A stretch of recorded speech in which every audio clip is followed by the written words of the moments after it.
While high-profile defense programs have a long-established pattern of cost overruns and falling far behind schedule, few acquisitions in recent history have spiraled quite so far out of budgetary control as America's new ICBM program, the Northrop Grumman-led LGM-35 Sentinel. This effort, which was initially projected to cost more than $77 billion, now has an estimated price tag of nearly $141 billion. And even that is based on the idea that the Air Force can revise this program to bring costs down. In fact, the Sentinel ICBM program spiraled so far out of control that its cost overages violated the law, forcing the Pentagon to reassess the effort and recertify it to continue, lest it face legally mandated cancellation. In my last episode, we dove into the history and challenges facing America's existing Minuteman III ICBM arsenal, why the Defense Department is so fervent about the need to replace them, and what role ICBMs continue to play in America's nuclear warfighting doctrine. This time, we'll dive into the effort to replace these relics of the Cold War with a new weapon, one designed specifically to help maintain the delicate balance of mutually assured destruction in the 21st century, and to prevent the end of the world through the distinct and overt threat of delivering exactly that. But before the Sentinel can step in to relieve the Minuteman III from its post, the Air Force has to figure out how to fix the darn thing, because the LGM-35 program is already projected to be 2 years behind schedule and more than 81% over budget, and the first missile hasn't even been built yet. So let's talk about what's gone wrong with America's new ICBM and the still developing plan to get it back on track. I'm Alex Hollings, and this is Air Power.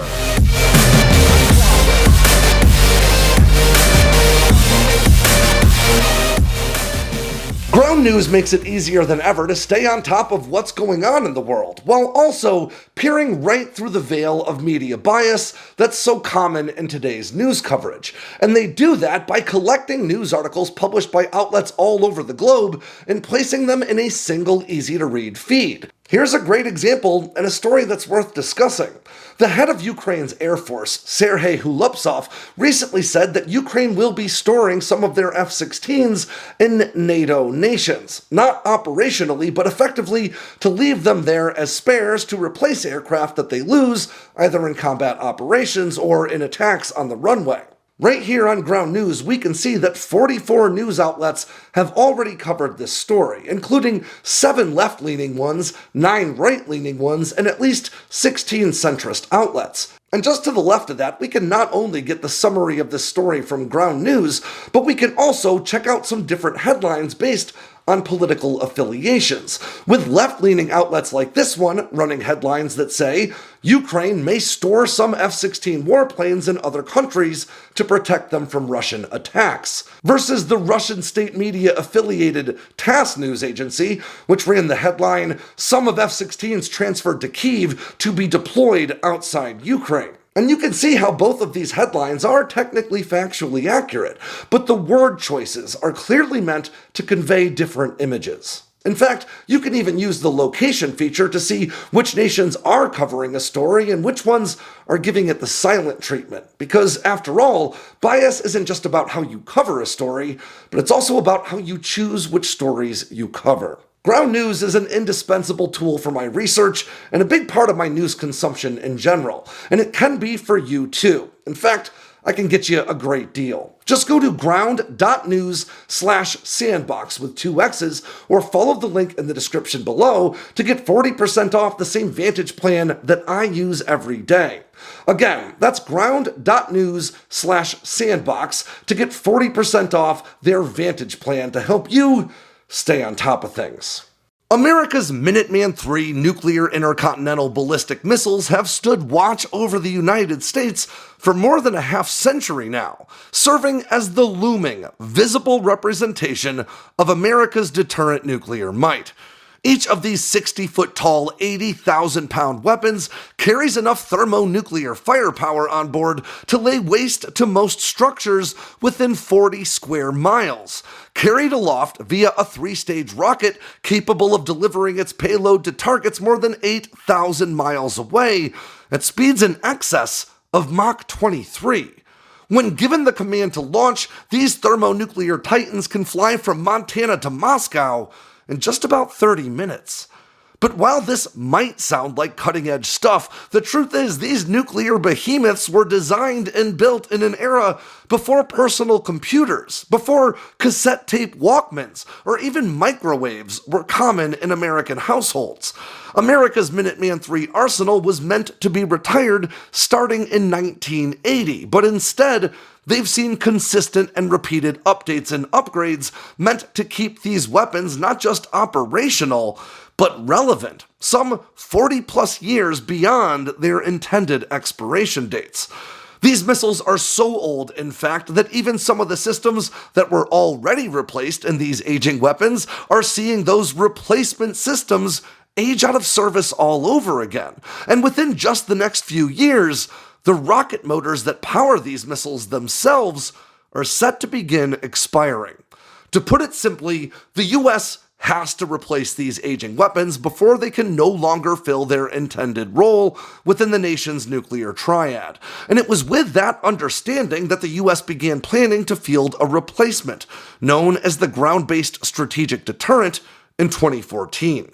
But while the Air Force said updating the Minuteman III to keep them relevant would cost just as much as replacing them, they clearly missed something in their math, because the Sentinel program's budget overruns have already eclipsed the total cost of all Minuteman III upgrades to date 6 times over. But as we discussed in our last episode, the real problem with keeping the Minuteman III on duty isn't just the cost, but rather the cost combined with a long list of dated and vulnerable systems too old to be serviced or maintained effectively. While some argue that these systems can be replaced one by one over time, like taking an old hot rod and swapping out its carburetor for a modern computer-controlled fuel injection system, an idea that sounds promising in theory, but as any mechanic will tell you, bringing a 1960s-era muscle car up to modern standards is never as simple as just bolting in new parts. This discrepancy in thought could be seen as the gap between the academic world of defense analysis, with its clean fingernails and thorough understanding of military capabilities as they're defined on paper, and the busted-knuckles reality of actually doing the job, where American warfighters are less concerned with statistically modeled projections and decidedly more focused on the literal practical applications. Or to put it another way, the Defense Department knows that, on paper, the Minuteman III could stand its post forever, bluffing its way through its deterrent nuclear purpose even as its true capabilities diminish and atrophy, a strategy many contend Russia has employed for some time now, simply hoping that the day never comes that these missiles are actually called upon to do what they were designed to do. But to quote my old commander, Don Themy, who's now an associate professor at the U.S. Naval War College, hope is not a course of action.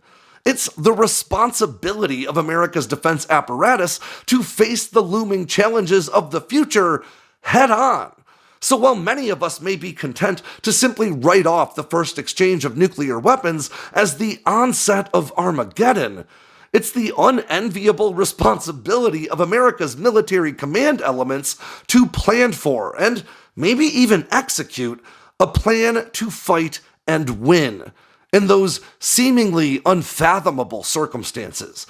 And with the breadth of 65 years of experience procuring, maintaining, operating, upgrading, and even regularly launching these city-killer munitions, the Air Force, with the backing of senior Pentagon officials, has been resolute in its belief that America simply can't upgrade itself out of the Minuteman III hole it finds itself in. And as a result, Uncle Sam has opted to keep the Sentinel ICBM program progressing, despite its historic woes, for the sake of national security, Because despite America's expansive military apparatus and continuously advancing military technologies, America's single biggest military advantage has always been its ability to burn through big piles of money when it's necessary to get the job done.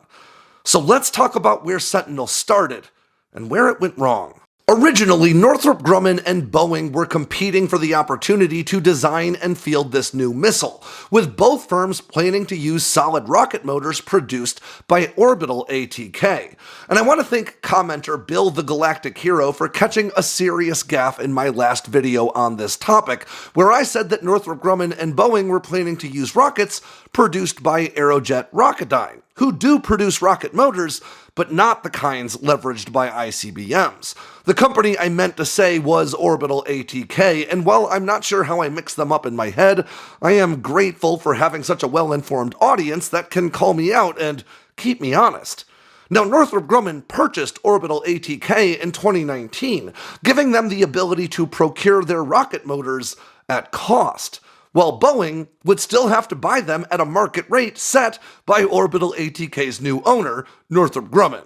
This allowed Northrop to significantly undercut Boeing's proposal, and recognizing that, Boeing bowed out, leaving Northrop to pursue this contract uncontested. The Air Force ultimately awarded the company a $13.3 billion developmental contract for the Ground-Based Strategic Deterrent, or GBSD, that would become the Sentinel ICBM in September of 2020, with a projected overall program cost of $77.7 billion by the time a new fleet of missiles, silos, and launch facilities had been constructed and put into service. Unlike the long extended Minuteman, these new missiles would be designed to stay in service for more than 40 years, with a modular design meant to allow for faster and easier updates and upgrades over time, which the Air Force contends will drive down lifecycle costs in the long run. Of course, it wasn't long before that projected $77 billion price tag began to climb.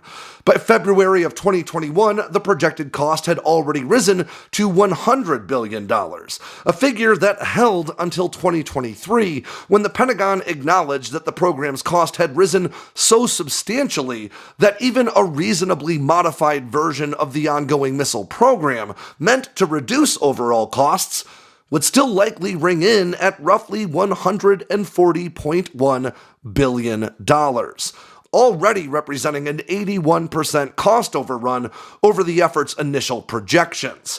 More recent estimates from earlier this month saw another roughly $800 million increase, bringing the total now to $140.9 billion. The Sentinel's budget woes are so severe, in fact, that the program ran the risk of being canceled by law until just a few weeks ago. Back in the 1980s, significant cost overruns associated with programs like the H-60 series Black Hawk helicopter and the MIM-104 Patriot air defense system prompted Senator Sam Nunn and Representative David McCurdy to sponsor what has come to be known as the Nunn-McCurdy Act, which mandated public reporting to Congress when defense acquisition costs began to skyrocket. This law has seen at least 9 amendments since, with today's Nunn-McCurdy laws identifying 2 types of budgetary breaches separated by their severity. The lower level, significant breaches occur when a weapon system or platform's per unit cost exceeds 15% or more of the current baseline cost, or when an overall program cost grows more than 30% above its original baseline estimate. More severe, critical breaches occur when cost increases 25% or more over current baseline estimates, or 50% more than the original baseline estimate. As of 2009, any program that meets the criteria for a critical breach is considered legally canceled unless certified otherwise by the appropriate Undersecretary of Defense, which is generally accompanied by a plan to restructure the program and a full written explanation of the problems and intended solutions for Congress. At At 81% above the original program cost estimate, the LGM-35 certainly met the criteria to be classified as a critical breach, prompting a Defense Department review of issues the program is facing and of potential alternatives to continuing its development. The results of that review were released to the public on July 8th, with the Pentagon certifying the program to continue despite its immense cost for a number of reasons that could truly all be boiled down to one. The Air Force just doesn't have any other choice. America's deterrent nuclear posture requires that the country maintain at least 400 operational ICBMs, and even if all the technological hurdles to extending the Minuteman III's life could be easily overcome, testing alone will ensure that number can't be maintained through the foreseeable future, as the US just plain old starts running out of missiles to launch. I'm going to quote Bill LaPlante, the Undersecretary of Defense for Acquisition and Sustainment, and the official who had to recertify the Sentinel program to continue. We fully appreciate the magnitude of costs, but we also understand the risks of not modernizing our nuclear forces and not addressing the very real threats we confront. Based on the results of the review, it is clear that a reasonably modified Sentinel program remains essential to U.S. national security and is the best option to meet the needs of our warfighters. Over the span of a 120-day review, the Pentagon considered options ranging from starting over with a new ICBM program to doing away with permanent silos in favor of road-mobile ICBM launchers like those employed by nations like Russia and China. But it was determined that none of these options could meet the nation's strategic needs without also coming with an even higher price tag. But it isn't all bad news for the Sentinel program. As General Andrew Cabrera pointed out, the missiles have actually been progressing well through development, and while this effort is centered around the new ICBM, the vast majority of cost overruns within the program aren't actually related to the weapon. I'll quote the general himself. It's important to remember the program that Stage 1, 2, and 3 of the missile have been successfully test-fired already. I'm not going to say that we've retired every risk on the missile, but largely the issues of the missile are known issues that can be worked and are largely okay. The problems, it turns out, are almost entirely caused by the exploding costs of building the new missile's command structure and launch facilities. While the plan is to reuse as much of the existing launch infrastructure left behind by the Minuteman III as possible, much of the communication systems, command and control infrastructure, and even the launch silos themselves will need to be modernized at best and completely replaced at worst. Based on the Air Force's original assessment, this will require the demolition of 45 Missile Alert Facilities, or MAFs, on the existing silo fields, to be replaced by 45 new communication support buildings in their place, with 24 new launch centers constructed to support them, as well as a complete renovation of all 450 launch silos. The plans also call for the procurement of 62 plots of land, each roughly 5 acres in size, near existing missile fields to erect the same number of new 300-foot-tall communications towers, as well as the construction of some 3,100 miles of new utility corridors for utility lines to be housed entirely below ground, and a whole lot more. As of July 8th, however, the Pentagon has rescinded the program's Milestone B decision that would have allowed the Sentinel ICBM to move into the engineering and manufacturing development phase, pending a program revamp meant to keep this effort at or beneath their newly projected $140.9 billion ceiling. Chief among these changes will be scaling back of the planned launch facilities to make them smaller, simpler, and more cost-effective. The Air Force also fired Sentinel Systems Director Colonel Charles Clegg at the end of June, citing a loss of confidence in his ability to lead the effort. The branch did say that his termination was not related to the Nunn-McCurdy violation, but was instead because the colonel, quote, did not follow organizational procedures. On July 20th, Andrew Hunter, the Assistant Secretary of the Air Force for Acquisition, Technology, and Logistics, told Breaking Defense that the branch may even reopen the contract competition to build these new facilities, potentially taking that portion of the effort out of Northrop's hands in favor of a different firm or group of firms that can deliver the needed level of capability at a lower price point. I'll quote Hunter here. I think there are elements of the ground infrastructure where there may be opportunities for competition that we can add to the acquisition strategy for Sentinel. This new swing at infrastructure construction would see the overall building effort divided up into smaller sections, which would allow a longer list of companies to compete for each one, rather than limiting the subcontractor bidding to the few conglomerates capable of taking on such a massive project in its entirety. All told, the Air Force believes plotting out a new way forward for Sentinel may take as long as 18 to 24 months, and during that time, other big-ticket programs within the branch are also finding themselves in flux.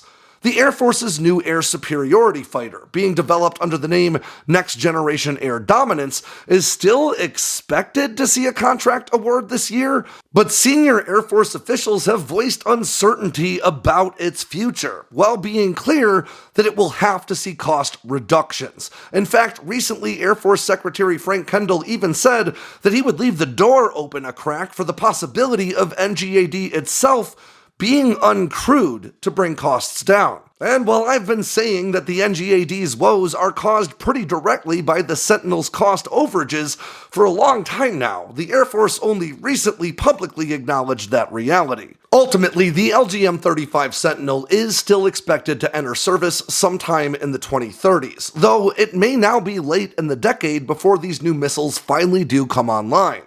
Once they finally make it into their silos, these weapons are expected to remain in service until at least the 2070s, thanks in large part to those modular systems we discussed earlier. Of course, there remains a growing chorus of dissenting opinions, with some arguing that the US should simply continue to update the Minuteman III and just reduce the total number of ICBMs kept in service to 300 or even just 100. This would allow for a continued land-based deterrent at a much lower cost, though others argue that doing so would defeat the purpose of using these sprawling missile fields as a conceptual shield for the rest of the nation, and importantly, the rest of the nuclear triad. Those who contend the Sentinel ICBM program is absolutely essential to America's deterrent nuclear posture argue that it's not just about maintaining a large number of targets for adversaries to worry about, but it's also about distributing the focus and the resources of enemy states looking for ways to work around this deterrent nuclear shield. Put simply, with fewer ICBMs to worry about, Russia and China could allocate more money toward funding ways to detect or track America's ballistic missile submarines, potentially reducing their efficacy in the long term. And therein lies the heart of the financial warfare that is nuclear deterrence. For the better part of a century, the United States' greatest military asset has been, as I said, a big pile of money it can use to fuel a wide variety of defensive endeavors. But nowhere is cost a greater factor than when it comes to nuclear weapons, which are vastly expensive systems to develop, to build, and especially to maintain, despite having really no utilitarian value beyond the threat of their use. While new fighters or bombers could be used in a wide variety of conventional combat operations, nuclear weapons have only two possible use cases, either holding off the end of the world or directly causing it. And that makes the value of these high-dollar assets really hard to quantify. After all, there's really no way to know how many times nuclear war has been deterred by the mere presence of America's sprawling nuclear triad, and to that point, there's no way to know if it ever truly has at all.